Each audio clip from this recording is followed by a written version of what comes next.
जा चलेबो अगरबत्ती के दुकान अपना नहर पे जाके जान किनबो मकान ओ जा चलेबो मोमबत्ती के दुकान DJ Mitthu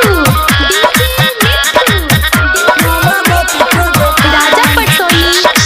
presented by NR Hills। Tension मकान वाला खत्म कर लेवे त ले नयार रे हो गेल मकान तो दिल भरोसा दोसर करै छै तैयार रे दोसर करै छै तैयार रे खुल जैते गेट तर हो जैते ड्रामा सखी मिलल छै भतार रे देवल बयान छौ रंजनवा के चौरी तोहर जानै छौ भतार गे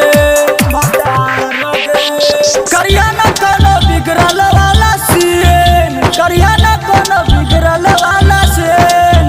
अपना पोखर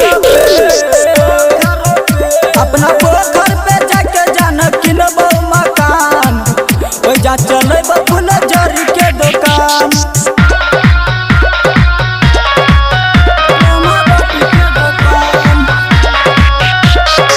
डीजे मिट्ठू राजा पटसोनी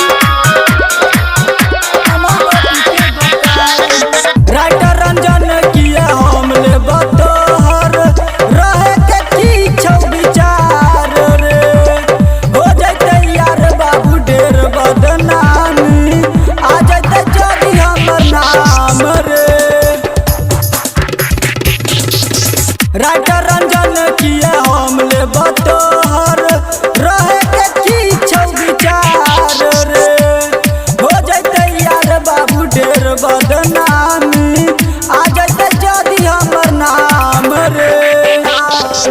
कंचन कावेरी कहे प्यार नहीं छेन कंचन कावेरी कहे प्यार नहीं छेन अपना पोखर पे जाके जान किनबो मकान ओ जा चले